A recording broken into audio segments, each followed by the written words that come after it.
Merci, Eric. Je te laisse la Et parole. oui, c'est certain. Moi aussi, j'aimerais bien tout simplement dire que je me trouve à Victoria, sur les terres des Lukwagan.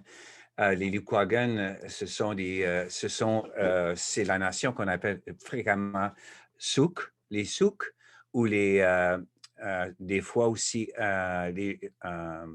West Coast Salish et Songhees. Donc, moi, ma maison, franchement, c'est sur la terre qui appartient aux Songhees, qui n'ont jamais, eux, cédé leurs droits à leur terre. Et je suis non seulement reconnaissant, mais je fais de mon mieux pour prendre soin de leur terre et redonner ce que je prends, redonner ce que je fais et toujours être conscient du fait qu'elle ne m'appartient pas. Donc, ça pour dire que un grand plaisir de passer une partie de l'après-midi avec vous parce qu'on est en train de déménager. Et oh, même pour dire que je suis fatigué, il y a chez nous, dans notre nouvelle maison, c'est une petite maison. On l'a simplement acheté parce que lorsque le virus nous a frappés, moi, mes jours sur la route, là où normalement, au mois de novembre, je suis toujours à Toronto, Ottawa, Montréal, et aujourd'hui, je me trouve ici à Victoria à cause évidemment du virus. Donc, ça veut dire que la façon que j'ai pu survivre, mais j'ai perdu. Évidemment, j'ai la chance de faire quelque chose comme on fait présentement par moyen de l'Internet, mais ce n'est pas exactement la même chose. Donc, on a vendu notre maison, on a acheté une maison qui était un peu plus petite, un peu plus raisonnable, puis sincèrement, là, franchement, c'est une bonne idée. C'est quelque chose que moi, je crois sincèrement que mes grands-mères m'ont fait voir que c'est peut-être le temps, David, que tu changes ta façon de vivre. Et donc, je reviens de chez nous. On a 2 semaines avant qu'on doit partir, mais on a présentement des labouriers qui sont là chez moi en train de refaire une salle de bain. On n'a pas de salle de bain. Il n'y a pas de fournaise dans la maison. Sincèrement, il n'y a pas de fournaise. Il y a des petites patentes dans différentes chambres qui réchauffent la maison, mais je vais acheter une fournaise. Il n'y a pas de quoi. Il y a tellement de choses qui manquaient. Néanmoins, j'ai 2 semaines.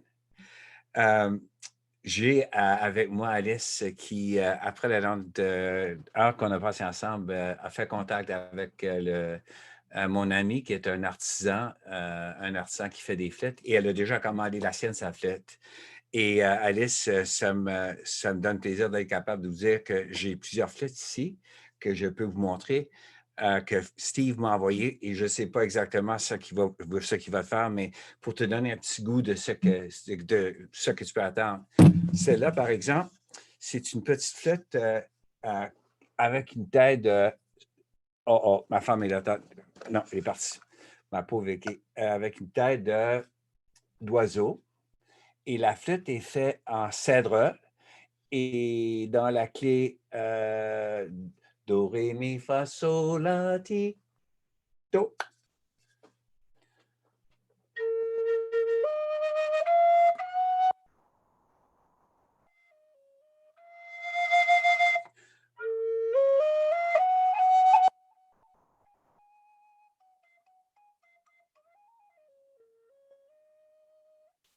Euh, donc, B flat, c'est quoi? Et la tienne, Alice, ça sera dans quelle clé? Ta flûte. Oh, ton micro. Elle est en do. Oh, C'est une clé en do, ouais. ouais, je ne sais pas si j'ai une flûte si en do, mais évidemment, l'eau haute ou basse? Donc, Euh, plutôt, de, plutôt basse, mais OK. médium. Medium, OK. Ça, là, donc, c'est la clé de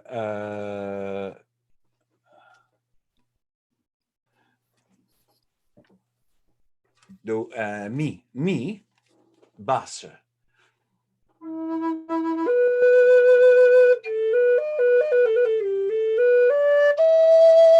Et Alice, je ne sais pas si vous chantez des cantiques de Noël en France. Nous, au Canada, évidemment, des chrétiens, des métis, des Premières Nations, on les a. Donc, si je jouais pour toi une cantique, est-ce que tu pourrais le reconnaître? Garde.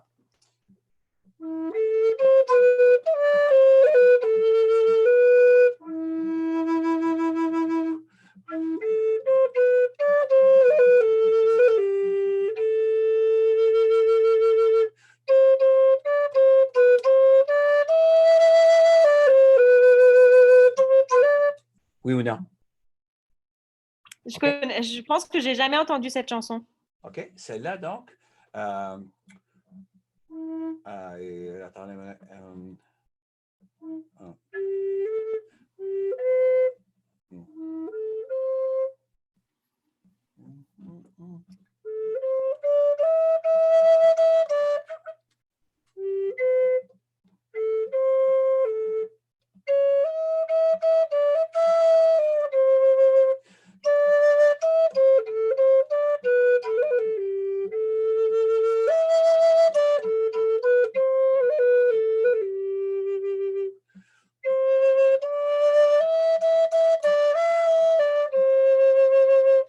Oui ou non? Je ne sais pas, non, c'est quand c'est bon. Oh viens, Emmanuel. Celle-là, non? Pas du tout? Mais je pense on doit pas avoir les mêmes chansons on doit pas avoir les mêmes chansons de Noël que ça soit il y a certaines Oh, chansons qui changent, à part les non. chansons très connues, les autres. Alors, Alice, il est né le divin Oui, bah, enfant. voilà. Ben, merci finalement. D'où viens-tu, bergère, d'où viens-tu? Je viens de l'étable de m'y promener. Oui ou non, Alice? Non, pas celle-là. Ah. Dans cette étable où Jésus est charmant, il est aimable. Celle-là? Oui, celle-là, oui. OK. Permets-moi de te montrer un de mes livres. Alice, si tu ne connais pas ce livre, c'est un cantique de Noël. C'est un cantique de Noël que j'ai. Où est-il là? Que j'appelle, moi, un cantique autochtone. C'était la plus vieille de tous les cantiques de Noël qui nous est. Alice! Oui, je suis là, pardon. Regarde, peux-tu voir de là? Un Ah cantique oui! autochtone. Connais-tu mon livre? Non, pas celui-là. Oh, écoute, à Noël, c'est un beau, beau livre parce que la plupart de vos enfants sont catholiques. Je sais, même s'ils ne sont pas catholiques, c'est un livre extrêmement intéressant parce que tu dois savoir, ou si tu ne savais pas, tu devrais savoir au moins que lorsque les prêtres sont venus de la France, les chrétiens sont venus, ils ont dit, on est venu vous parler de Jésus-Christ. Et moi, mes ancêtres ont dit, c'est qui ça? C'est Fils de Dieu. Et moi, mes ancêtres ont dit, oui, oui, on comprend bien, on croit que le Fils de Dieu est arrivé sur la terre, mais son nom n'était pas Jésus-Christ. Les prêtres ont dit ça. Alors, c'est quoi son nom? Son nom était Degandaweda. Degandaweda, le faiseur de paix.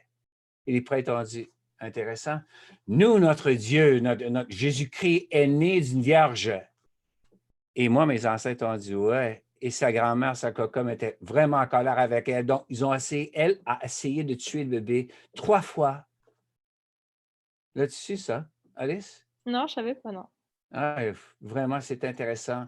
La réalité, la façon que nos croyances sont semblables. Donc, permets-moi de donner juste un bout de mon livre et tu diras, ah, il est beau, mais il est encore plus beau que ça parce que Susanna Gluckart, qui est chansonnier inuit, chante sa chanson dans sa langue, Inuktitut. Et si ça t'intéresse jamais, Alice, tu as à peine de m'envoyer un courriel, je t'enverrai la chanson simplement, qui se trouve dans le livre, mais moi, je te l'enverrai n'importe quand. Et ça va Ok. dans mon livre. C'était durant la lune d'hiver, les oiseaux envolés, l'écureuil au chaud dans son nid, l'ours grizzly assoupi. Avant l'arrivée de l'homme blanc, la flûte et tambour résonnant, c'était en plein cœur de l'hiver, les oiseaux envolés. Et ça, l'image, peux-tu voir? Je tourne la page, je ne vais pas faire au complet, juste un petit goût. Du firmament, le Manitou fit venir des chœurs d'anges comme une pluie, et vers aussi tous les artistes attirés par cet air mystique, les tambourineurs et les chanteurs, et partout des milliers de danseurs. Du firmament, le Manitou fit venir des chœurs d'anges comme une pluie. Ouais. L'artiste Moses Beaver, c'est un O.J. Creed du nord de l'Ontario qui est mort. Sa mort était sincèrement triste. Alice est mort en prison. Et c'est souvent le cas que les nôtres, les Premières Nations, les Métis, il y a de l'abus dans les prisons et on a posé des questions sérieuses là où il est mort parce qu'il avait seulement 48 ans. Dans les cieux, une telle musique et de ces anges, ce beau cantique. Une flûte mélodique, une centaine de tambours. Un roi vient de naître. C'est un merveilleux jour. Jamais chose pareille de mémoire d'anciens. ne s'était produite sur un si beau refrain. Dans les cieux, une telle musique, et de ces anges, ce nouveau cantique. Jésus, votre roi est né. Jésus est né. In excelsis gloria. Et ça, tu peux voir. C'est beau ou quoi? Ouais, les images sont magnifiques. C'est quoi le nom du livre? Un cantique autochtone. Parce que mon livre représente les trois groupes qui comprend ce qu'on appelle nous, des autochtones ou des indigènes. Le livre est écrit par un métis, par un métis. Le livre est chanté par un Inuit et le livre a été illustré par une Première Nation. Donc, il est extrêmement beau. Et je crois, Alice, que tu vas le trouver sur mon canal YouTube. Tu as à peine à aller voir. Je pense qu'il est là où je le lis. Et on entend la chanson de Susanna Gluckart qui est incroyable. Je te promets, si tu montes à tes élèves, ils vont dire wow! Est-ce que ça serait correct pour que pour le spectacle de Noël qu'on va faire en ligne, que les élèves, si j'achète le livre, que les élèves lisent le livre et qu'on l'incluse dans la vidéo, mais que ce soit les élèves qui lisent le livre? Est-ce que ça serait Brillant. correct? Vraiment, t'es génie. OK. Vraiment, c'est une très, très, très bonne idée que j'ai déjà vu faire. Et oui, absolument. Tout ce qu'il te faut, c'est la permission de l'auteur. Oui, mais c'est pour ça Alice, que je demande. te donne la permission. Merci. Absolument. Et, et si j'arrive à trouver la musique, est-ce que c'est correct si j'arrive à la jouer, si j'arrive à m'entraîner pour la jouer à la flûte? Est-ce que Da, ça serait correct? OK. absolument. Tu veux l'entendre sur ma flûte ou sur une de ces flûtes? Ça va de Ouais, même. pourquoi pas? Gars. Et si tu n'es pas capable de jouer, allez, c'est la peine de me, de me contacter puis que je t'envoie la notation de la flûte. OK.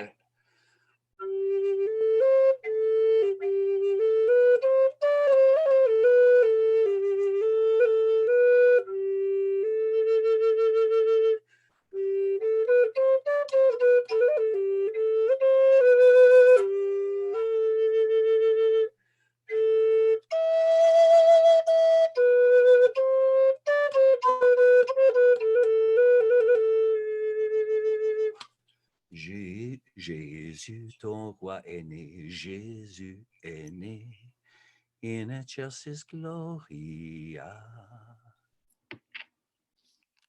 OK. Oui, OK. je voudrais bien la notation parce que sinon, j'arriverai pas à l'oreille. J'ai pas l'oreille musicale pour la reconnaître. Non, écoute, je t'enverrai la chanson. OK, cool. Voilà, Merci. envoie-moi un courrier, va être certain que j'oublie pas. Ça, OK. là, Eric m'a demandé tantôt si je pourrais vous offrir des suggestions comme qu'est-ce qu'on peut faire dans la salle de classe, qu'est-ce que tu suggérais? Le premier, c'était ce sont mes livres. Et allez, je ne sais pas si tu connais mes livres. J'aimerais te monter 2 ou 3 de mes livres, tout simplement pour dire si tu ne connais pas, tu t'enseignes à quel niveau? 2, 3. Pour les tiens, je te l'ai présenté déjà. On apprend Oui. du soleil, Oui, qui il est est magnifique. parfait. Ouais. Un cantique autochtone, je t'ai déjà montré. Celui-ci, peut-être, le capteur de rêve.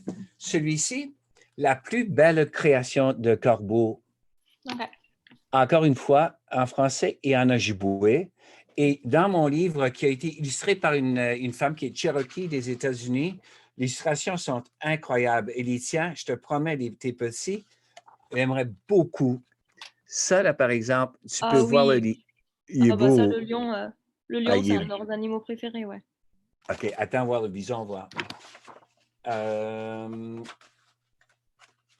Je pense que je t'ai déjà dit que lorsque je travaille avec ces artistes-là, j'ai souvent l'honneur d'acheter un ou deux de leurs tableaux et bouge pas. J'aimerais te montrer le lion que je t'ai montré. Je vais l'acheter pour moi-même. Où est-ce qu'il Wow. est? Il est derrière le fauteuil simplement parce que j'ai pas assez de place. Vraiment, c'est un embarras, mais gars, je vais aller chercher tout de suite.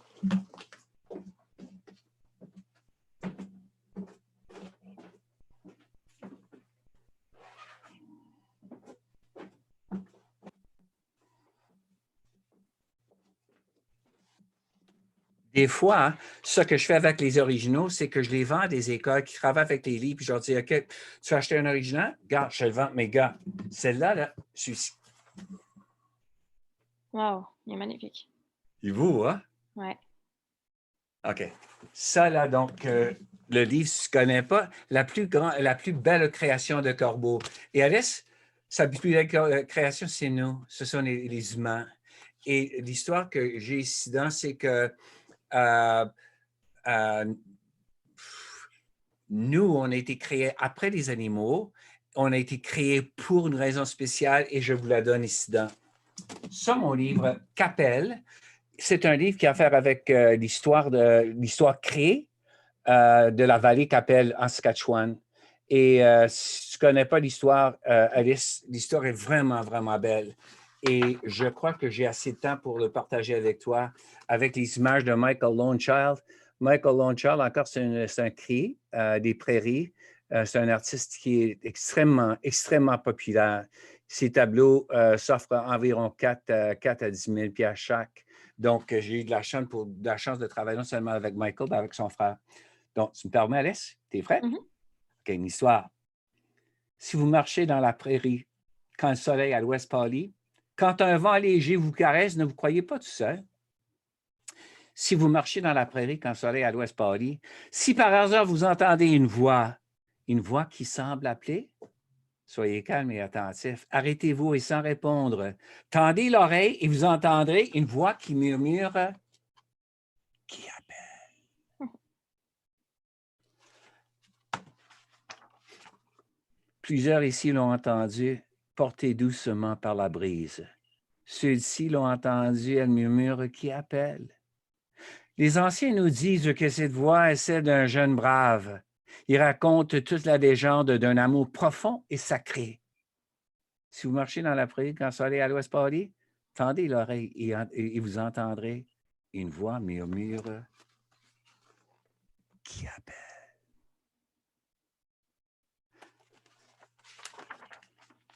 Il raconte, il raconte que ses enfants s'aimaient autant que le vent. J'ai-tu manqué une page? Non. Il raconte que ses enfants s'aimaient autant que le vent, les nuages, qu'avant même de savoir parler, ils communiquaient l'un avec l'autre en pensée.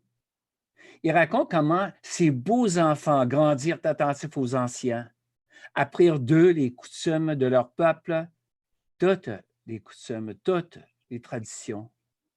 Il raconte que ces beaux enfants étaient inséparables jour et nuit, deux vies en harmonie parfaite, deux êtres animés par un seul cœur.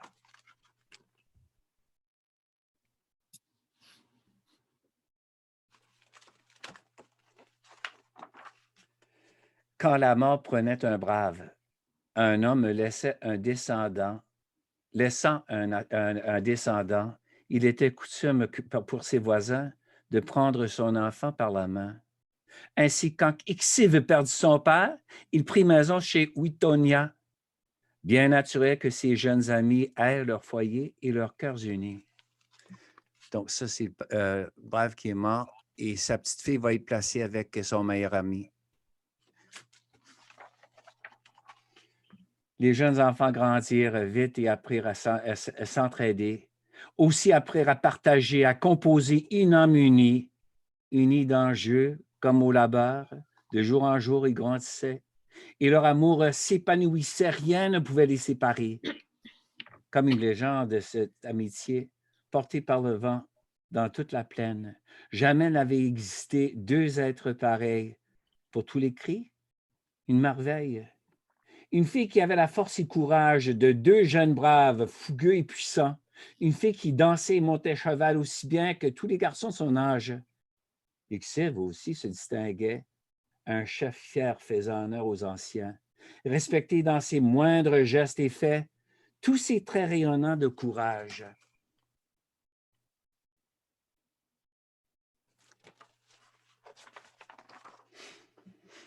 À toi qui lis, sache que l'amour est une flèche vive que rien n'arrête. La passion embrasse à leur être, une passion si forte, si grande, que rares sont ceux à la connaître, une passion intarissable d'amour, un amour qui décida de leur union, un amour qui perdure cette légende. La vie, on le sait, n'est pas toujours juste. Certaines coutumes demeurent immuables. Interdites à ce rite apanage des hommes, Witonia vit de loin la danse du soleil.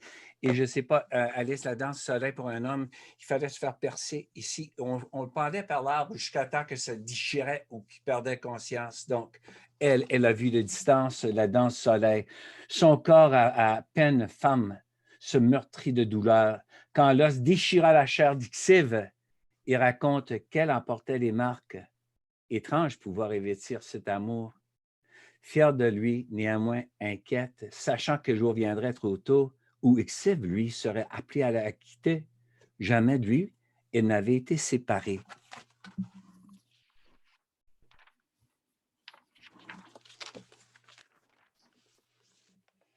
Arriva ce jour tant appréhendé, le jour où les braves partirent en guerre. Le combat seulement une affaire d'hommes. De tout temps, ainsi le dictait la loi. Les amants explorés se firent le serment de se retrouver bientôt enlacés.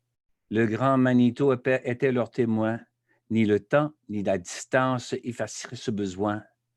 Près du lac, Ixive la quitta, sur son poney en tête de la bande. Ce raid ne durait qu'une pleine lune. Sur lui, son regard se posa jusqu'à la dune.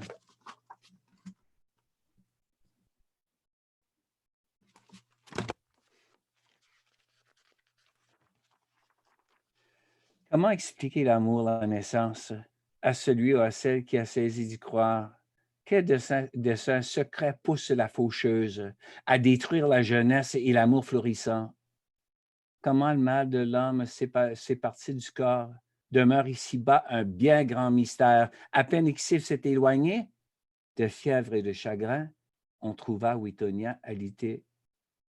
Ni les huiles, ni les herbes bien administrées, cette nuit-là, par les vieilles à son chevet, n'y parvinrent à soigner son corps épuisé, encore moins son cœur étant blessé. Elle devint malade. Et on n'a pas su pourquoi. Les anciens nous racontent qu'un brave se démena possédé comme une bête, combattit avec cœur, applaudi par les siens, chaque coup porté une victoire, un témoin. Mais il ne dansa pas cette nuit-là. Il partit retrouver son amour, ne sachant pas qu'elle était très malade, que de chagrin sa belle se mourait. Non, il ne perdrait pas un instant. Il irait retrouver son amour. Sa vie auprès d'elle l'appelait, son présent, son avenir. Wittonia.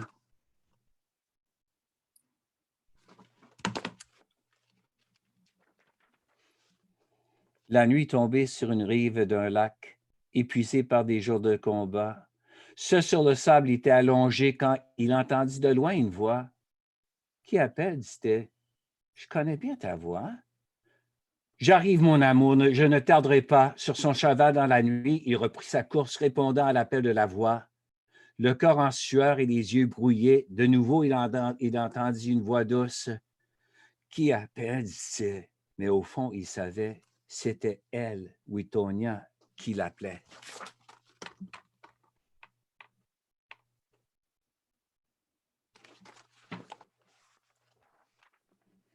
Arrivé au campement, il trouva le village endeuillé. Il tomba à genoux auprès d'un ancien. « Était-ce elle, mon amour, qui m'appelait? » L'ancien tourna le regard vers les cieux, d'une voix calme et douce répondit. « Il a pleuré ton nom et t'a demandé pardon de n'avoir pas su vivre sans toi. »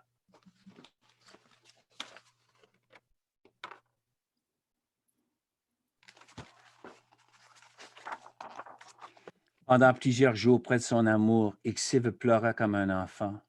Et enfin, quand il put, invoqua son Dieu, de peine et de colère, il l'implora de ses voeux. « Je ne peux pas croire que tu me l'aies arraché, que tu aies pu te montrer si cruel. » En silence, il se dirigea de nouveau vers le lac, sachant que son Dieu ne pouvait être si cruel. Il entra dans leur tente, prit les effets Wittonia, sans même dire au revoir aux siens. Il disparut sur le lac dans son canot, guidé par cette voix, en quête de sa belle, l'amour de sa vie. Non. Si vous marchez dans la prairie quand le soleil à l'ouest pâlit, quand un vent léger vous caresse, ne vous croyez pas tout seul. Soyez calme et attentif. Arrêtez-vous et sans répondre. Tendez l'oreille, vous allez entendre une voix qui murmure. Qui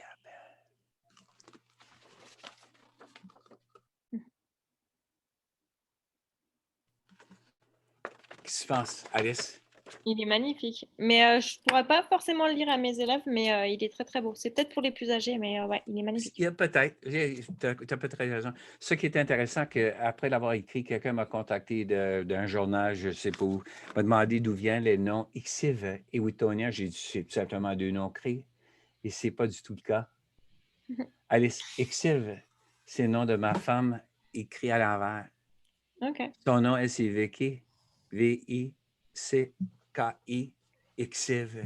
Et Wittonia, c'est ma petite fille, lorsqu'elle avait 2 ans, je disais toujours, ton nom, c'est Victoria. Puis elle me disait, oui, c'est ça, Wittonia. J'ai dit, non, Victoria, Wittonia. Donc, j'ai dit Wittonia. Regarde, Je peux me permettre de te poser une question aussi, s'il te David, plaît.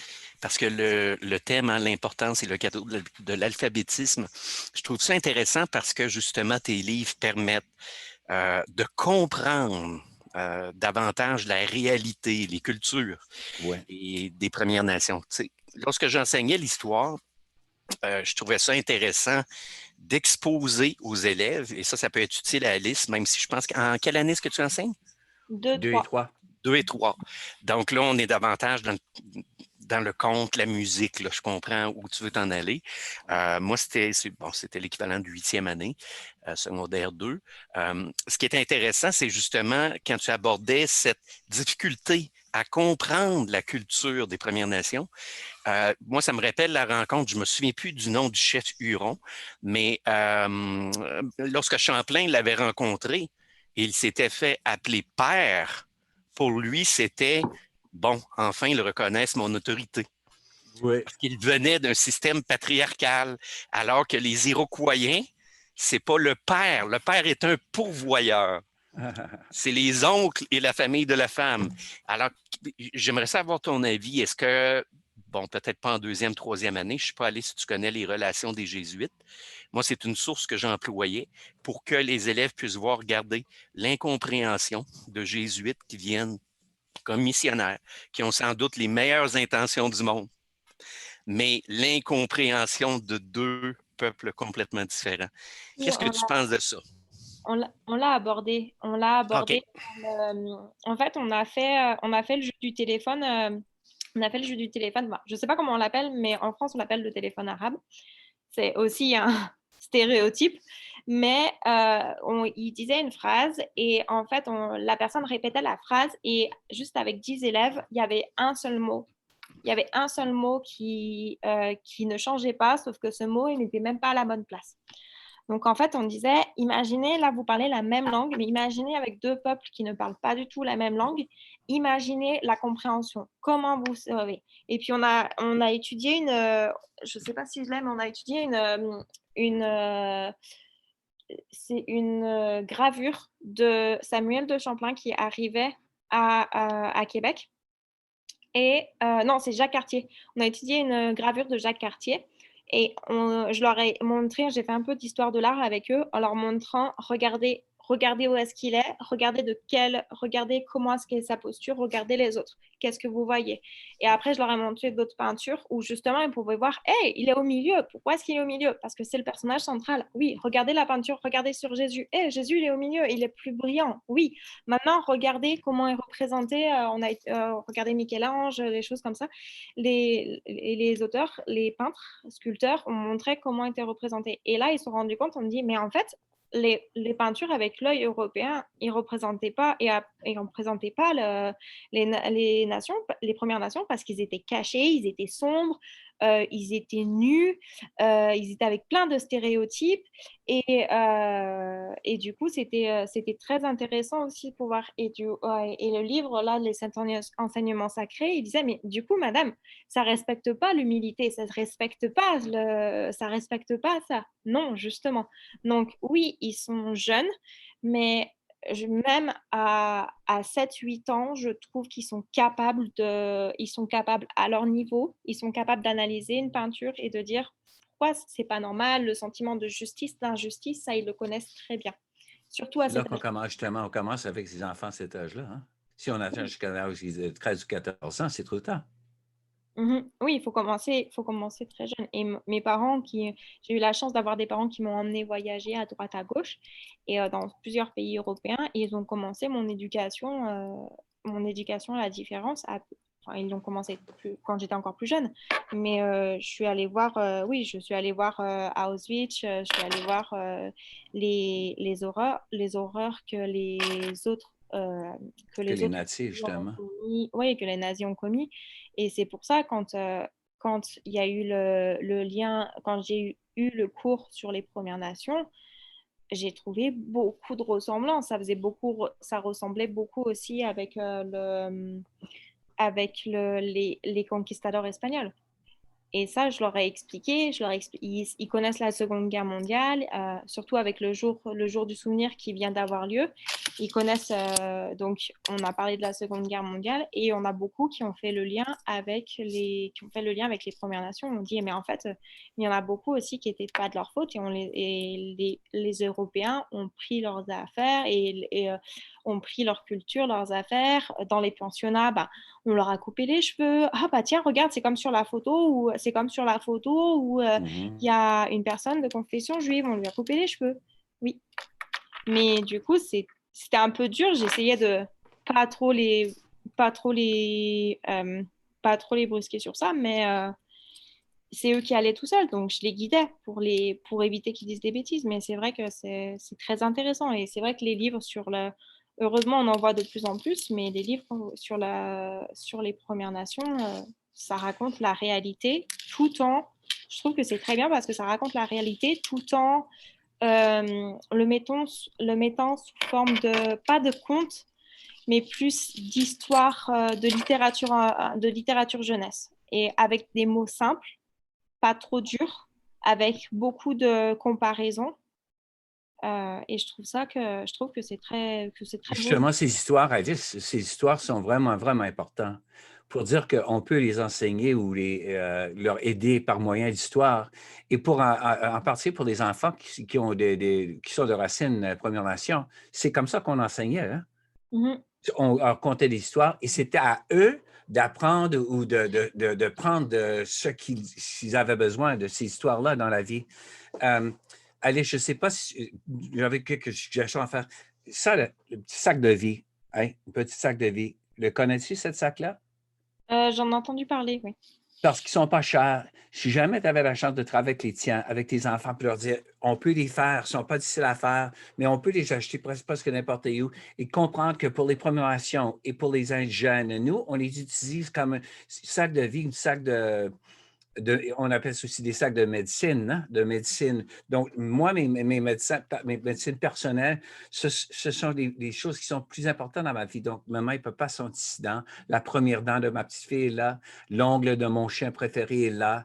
De mon papa est là. Auprès de mon cœur, comme ça, si jamais quelque chose qui m'arrivait, tout ce qui était important dans ma vie se retrouve auprès de mon cœur. Il a toujours été là, il sera toujours là. Ça, c'est un exercice que tu pourras faire avec tes jeunes et dire, hey, qu'est-ce que tu vas mettre dans ton sac? Mhm. Qu'est-ce qui est le plus important pour toi? Et eux, ils pourraient aller chercher peut-être non de maman ou des cheveux de papa ou de sa barbe et quelque chose. Et de comprendre que ce qui est important dans la vie, on garde tout près de nos cœurs. Et c'est toujours des animaux, des humains, c'est jamais des choses. Hein? Ça, une histoire, petite idée pour toi. L'autre chose, c'est le bâton parlant. Mhm. L'utilises-tu? Bah, on peut plus avec le Covid, mais oui, on utilisait quelque chose qui ressemblait au bâton de parole, oui. Ouais. Et qu'est-ce que tu utilisais comme un bâton? Est-ce que c'était en vérité un bâton ou un petit bout de Non, bois en ou fait, c'était pas du tout un bâton de parole, c'était une balle. C'était une balle de football américain parce qu'ils sont passionnés par le sport. Et comme ils sont par le passionnés, football américain? bah, en fait, ils sont passionnés par le hockey, mais le puck de hockey, j'en avais pas. Donc, les élèves, après, m'en ont rapporté un. Mais oui, j'avais pas de puck de hockey, mais oui, j'avais un ballon. Et en fait, quand il se passait la balle, c'était à ce moment-là qu'ils pouvaient parler. Et on va fabriquer aussi avec une bouteille, parce que j'ai pas de morceaux je voulais trouver des bambous, des Ouais, gros ouais, bambous, ouais. on n'en trouve pas. Enfin, on en trouve, mais ils sont pas beaux. Et je voulais fabriquer avec du bambou et du riz, quelque chose qui faisait leur propre personnel. Oui, oui, oui, justement, je les connais moi aussi. Ah, c'est le fun. Et je viens justement de finir mon livre que j'ai présenté à des éditions à des plaines sur le bateau parlant, justement. J'ai expliqué l'histoire d'où il vient et comment on est censé de l'utiliser. Et ça va sortir, je crois, dans 2-3 mois. C'est fun. Mhm. Ouais, vraiment. Euh, je voulais dire un mot tout simplement sur l'alphabétisme parce que Eric m'a fait penser à Alice. J'ai écrit 2 livres sur l'alphabétisme et ça m'a pris du temps à venir à comprendre que ça prend 3 choses pour devenir lecteur. Et tu dois savoir, Alice, qu'aux États-Unis, on nous dit qu'un enfant peut lire lorsque on est prêt, lorsqu'on a les moyens, puis on prend le temps. N'importe qui peut lire à n'importe quel âge.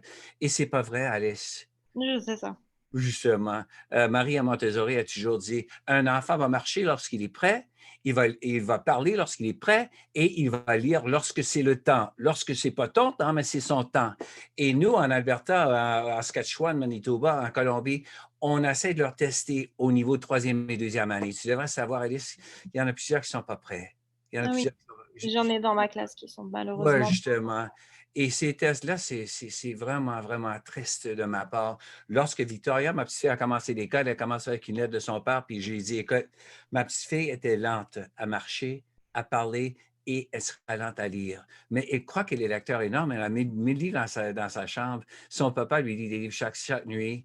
Je vous n'allez pas tester ma petite fille jusqu'à temps que je vous donne la permission. Vous n'allez pas sortir de la salle de classe pour des leçons extraordinaires parce qu'elle est faible dans la lecture, parce qu'elle croit qu'elle est forte. Vous n'allez pas toucher ma petite fille. Elle n'a pas écrit test jusqu'à l'âge de... Elle était en 6e année lorsqu'elle a écrit son premier test. En 6e année, Alice. Et aujourd'hui, elle est connue comme la fille de livre. Elle est lecteur énorme lorsqu'elle a fait sa 12e année. 93 en littérature parce qu'elle est lecteur énorme. Ça lui a pris du temps. Deuxième chose que ça prend, Alice, pour devenir lecteur, c'est un héros. Et vous devez savoir qu'à cause des écoles résidentielles, nos jeunes autochtones indigènes n'ont pas les héros qu'il leur faut. Ces ancêtres, les vieux, là, ça ne lit pas ces gens-là. Ça regarde la télévision. Si tu leur faut, pas du tout. Pas du tout. Mais ce n'est pas des lecteurs. Donc, moi, je dis toujours aux enseignants, c'est temps de serrer le curriculum, sors ton chapeau de héros et permets aux enfants de devoir lire. Et lorsqu'un jeune te voit avec un livre dans la main, ils veulent être comme toi, leur héros. Ils vont lire parce que leur héros est lecteur. Ça prend un héros. Et là, j'ai 2 fils qui sont des 2 fils probablement plus vieux que toi. Adrien, lui, c'est un garçon extraordinaire. Étienne, lui aussi. Mais mes fils ne lisent pas. La raison pour ça, c'est parce que je n'ai pas su que c'était à moi de leur donner le cadeau de la lecture. Je ne savais pas.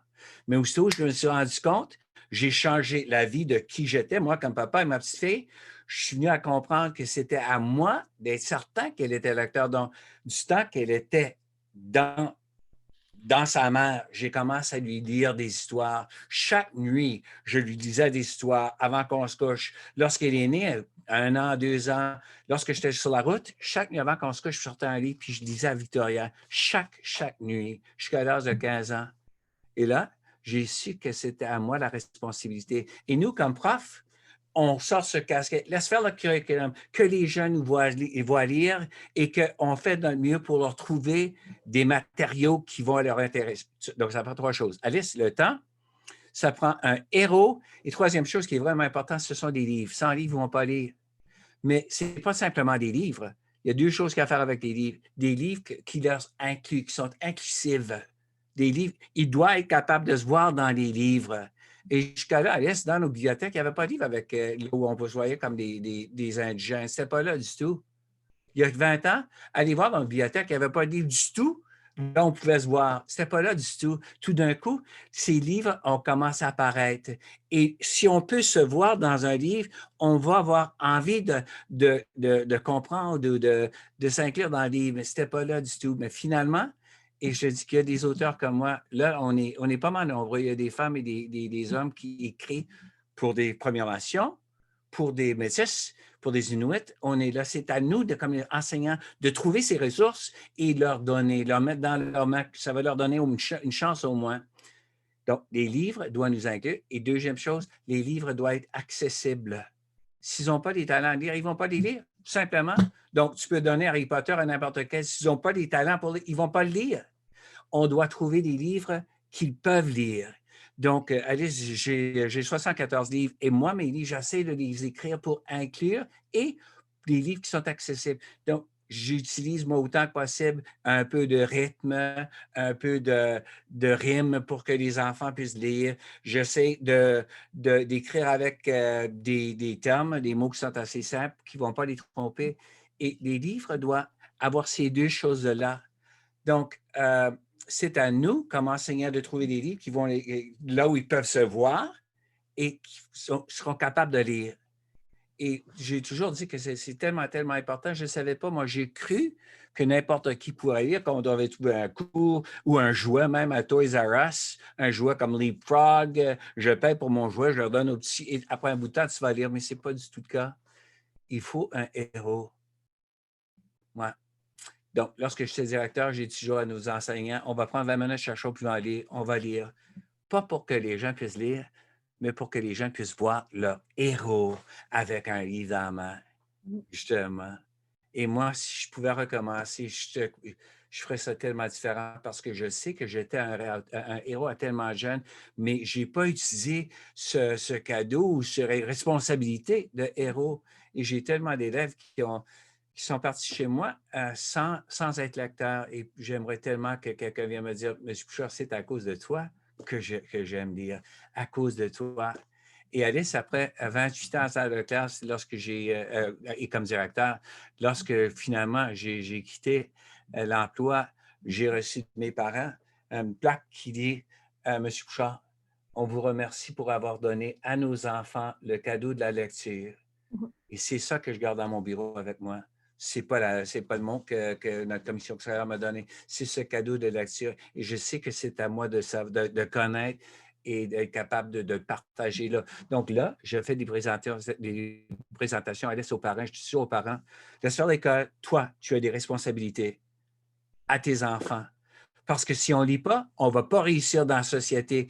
Et aller sincèrement, nos jeunes ne sont pas lecteurs, ne sont pas encore des lecteurs. Et c'est pour ça qu'on a des ennuis sincères avec nos enfants. Première Nation, Métis Inuit, c'est parce qu'on ne lit pas. Et si on ne lit pas, on ne va pas réussir. Alice, il y a 3 Canadiens que j'adore, moi. Wayne Gretzky, c'est une vedette de hockey incroyable. Lorsqu'il a fait sa 12e année à Sault Ste. Marie, en Ontario, j'ai parlé avec ses enseignants. Ça veut dire que lorsqu'il a terminé avec moyenne de C average, puis lorsqu'il a fait le tour sur le théâtre, il a dit simplement, c'est tout fini, là, j'ai tout fini avec ça. Il n'a jamais aimé l'école parce que l'école, ce n'est pas pour des athlètes, c'est pour des jeunes qui puissent lire. Shania Twain, la connais-tu? De Timmins en Ontario. Shania Twain, elle a quitté à la 10e année, encore en 11e année, à 12e année, parce que pour elle, l'école, c'était vraiment un purgatoire ou un enfer. Elle n'a jamais aimé l'école parce que l'école, ce n'est pas pour le chansonnier, pas pour un artiste, c'était plutôt pour des gens qui puissent lire. Michael J. Fox, c'est un acteur canadien qui venait de Vancouver. Il a quitté l'école. Tu ne connais pas? Oui, OK. mais je ne savais pas qu'il était canadien. Oh, absolument, de Burnaby. Absolument. Ah, Back to the Future, puis les autres. En tout cas, Michael J. Fox, lui, il a fallu quitter l'école parce que l'école n'était pas pour un homme acteur comme lui. C'est pour des gens qui puissent dire, c'est complètement trompé, c'est complètement mal. Ça devrait être pour chacun de nos jeunes parce que chaque élève a quelque chose de spécial. Et j'ai toujours dit, c'est à nous, les enseignants, d'aller trouver ce qu'il y a de spécial et de dire, on va enseigner qui tu es. Tu devrais vivre ta vie avec qui tu es, avec ce que tu as en toi. Alice, c'est vraiment triste, mais on ne nous permet pas encore de réussir dans nos écoles jusqu'à temps qu'on puisse lire. Donc, moi, je dis toujours aux parents, donnez-leur le cadeau de lecture, même si ça ne devrait pas être l'outil qu'il leur faut. Ouais. C'est Eric, il a parlé de livres sur l'alphabétisme. C'est lesquels, les titres? Le premier, c'est The Gift of Reading The Gift of Reading. Et là, je décris évidemment, les trois petits coups qu'il nous faut pour devenir lecteur. Et deuxième, c'est For the Love of Reading, que j'ai écrit avec des suggestions pour des enseignants, des suggestions de livres. Et il y a je l'ai fait avec trois collègues en anglais et en français. Donc, il y a des suggestions pour des différents niveaux, Alice, pour des lecteurs en première jusqu'à 12e année, en français autant qu'en anglais. For the love of reading. Ouais. OK, c'est bon. Tu prends bien tes notes, tu vois bien. Hein? Est-ce que vous avez de la neige chez vous, à la Clabiche? Oui, Il fait froid?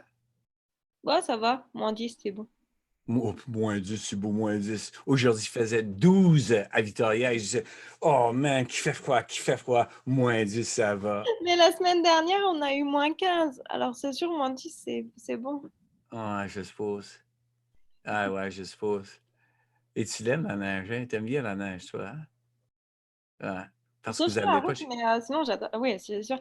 Mais ce que je trouve dommage ici, c'est que la neige, elle est sèche. Et on peut pas faire de bonhomme de neige, on peut pas faire de boule de neige. Absolument, tu as raison, hein? Moi, ma petite fille me disait toujours, oh, t'as tellement de bonne chance qu'il fait de la neige. J'ai dit, bébé, c'est pas de la neige pour faire des bouts de neige, c'est de la neige où on meurt pour nous tuer justement sur les autoroutes. Est-ce que vous aviez de la neige en France là où tu étais Oui, lorsque tu étais il y en jeune? avait quand même. C'était de la neige qui colle.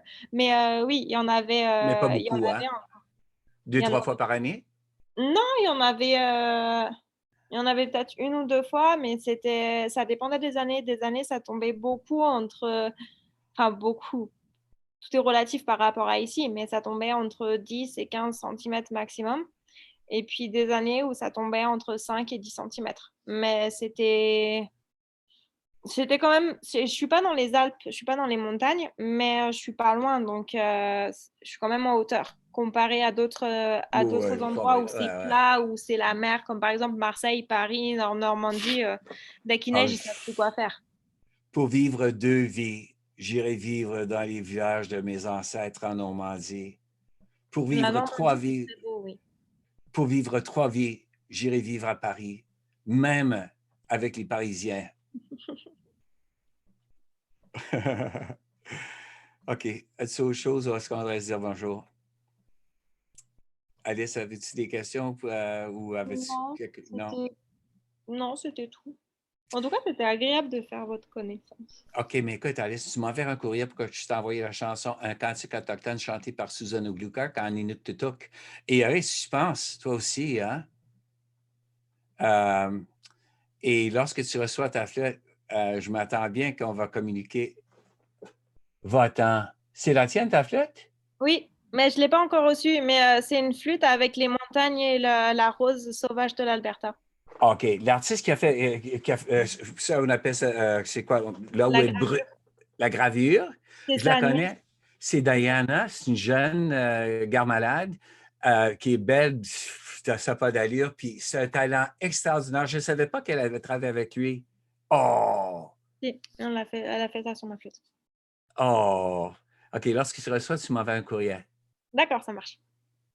OK. Et si tu veux utiliser mon cantique autochtone pour un Noël, Oui, j'aimerais tellement que tu l'enregistres et que tu m'envoies une copie. oui, d'accord. Je ne vais pas le mettre sur Je vais essayer de Facebook, voir je te si c'est- promets. Oui. Je vais OK. essayer de voir, je vais essayer de le commander. Est-ce qu'on peut commander les livres sur le site? Absolument. Ok, je vais Certes. essayer de le commander assez rapidement et comme ça, on pourra pratiquer d'ici Noël. Alice? Merci. Merci, Eric. Prends soin de toi. Et tu m'envoies un courrier pour me dire que ça va bien avec toi et ta Oui, femme. il n'y a pas de problème. Écoute, au nom du consortium, un gros merci, David. Écoute, on reste en contact. Je vais, J'espère. je vais arrêter l'enregistrement.